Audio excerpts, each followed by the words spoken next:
Oh, it's flare, guys. It's flare, bitch. Oh my god, I have not been out in so long.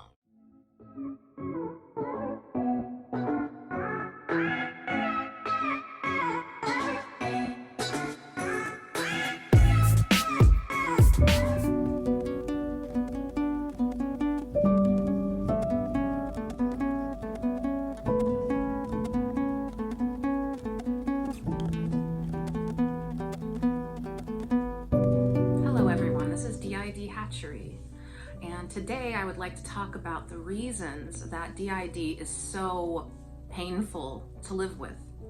And an example of how painful this disorder is of like depression versus DID. So major depressive disorder has a 16.6% chance of an unaliving attempt. And DID has a over 70% chance that a person with DID has made an unaliving attempt. Like, that's really high.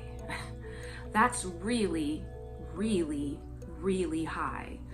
And, you know, I wish doctors would study this more because there's a reason for it. DID is an extremely excruciating disorder. And today, or I think it was yesterday, I was thinking about certain things that were happening in my brain, and I realized that, oh, this is a different form of amnesia. And what I'm gonna say is not a revelation. This is something people should know and probably know, but I was having these feelings internally. It's something I've had my whole life. I've had like this ball of emotion in my abdomen where my inner world is, and it's a bunch of conflicting emotions that are horrific, just horrific. And those emotions radiate out to the tips of my fingers and the bottoms of my feet and the top of my head.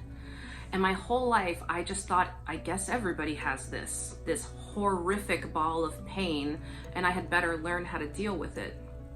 And so yesterday, you know, some days the ball of pain is worse and some days it's better. It never quite goes away, but I had a particularly bad ball of pain in the center of my body, emotional pain, yesterday or the day before.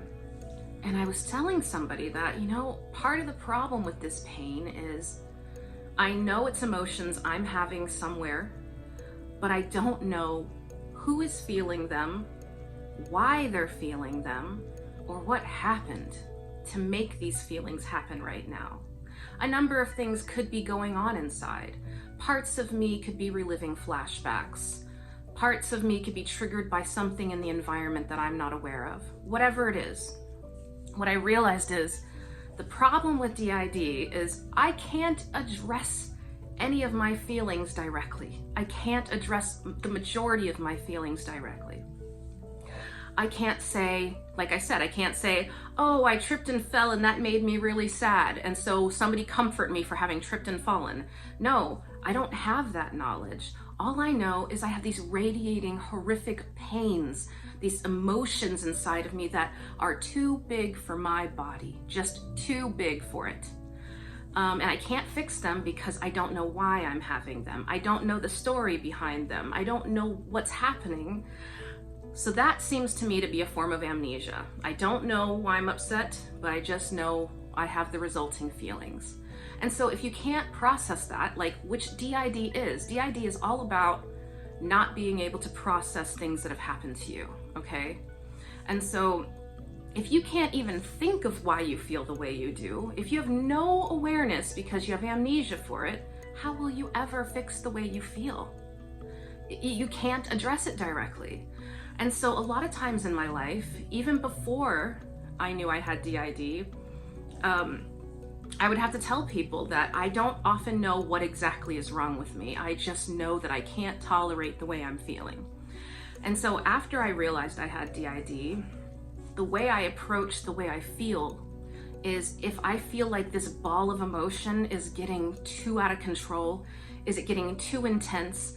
Is it getting more likely I'm gonna act on these feelings? Like, I kind of have to interpret my own feelings because they're coming from other parts of me, and I have to interpret that because I don't know why they're feeling this way. And so I'll have these horrible feelings. I will call a crisis line. No shame in calling a crisis line. Crisis lines have kept me alive for decades. For decades, okay? And so I would call a crisis line because these feelings are too big and there's just not enough people in my life. Maybe there's not enough people in the world that can deal with all these feelings that I have. That's how it feels. So I would say, listen, I know that when you call a crisis line, you have to say certain things. They're expecting certain types of people to call.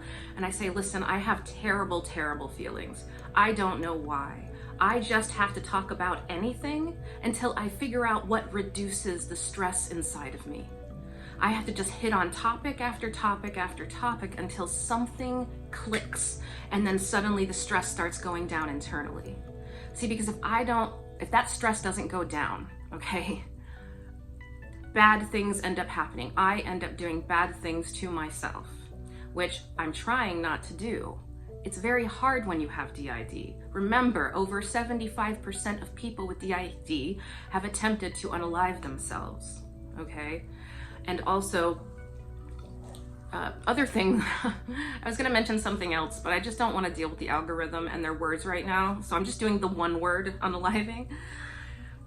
But I just thought that was like an important thing for people to know, is that you may not be able to ask somebody with DID directly why they're feeling the way they're feeling. They might not know. All they might know is this is so intense, and the fact that you don't know why. The fact that there's nothing you can identify in your environment, it's almost like a form of self-gaslighting.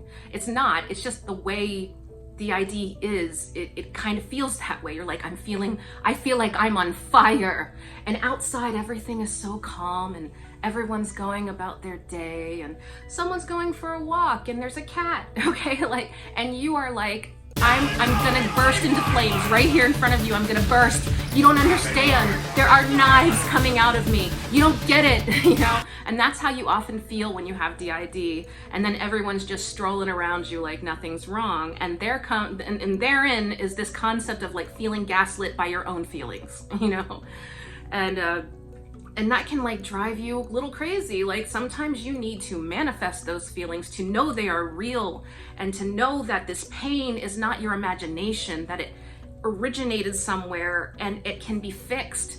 But with DID, you don't have any of that. You don't know where it originated. You don't know why you feel that way. You don't know when or how it will be fixed. So that's what I do. I just talk to people about anything until I start to feel a reduction in stress. And that's what I have to do as someone who doesn't know why they feel the way they feel, because they have amnesia for their feelings and for their history. It's a real handicap. I mean, it would be really nice to just go in and say, I feel this way because of this reason, because this happened, and I want to talk about it and I want to process it and work through it. You can't do that with DID. We can't process the way other people process. Amnesia takes that option away from us.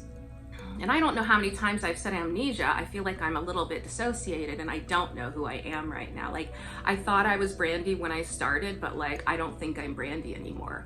And I don't think I'm James, although I feel like traits of James. I don't know what's happening. I don't know what's happening. Oh, it's Flare, guys. It's Flare, bitch. Oh my God, I have not been out in so long. I don't know where I've been. I don't even know what's going on. All I know is that I really would like to make a commercial where I have a cape on and the wind is blowing through it. Like, that's what I want. God. How are you guys? It has been so long. I'm sure there are people here that don't even know me.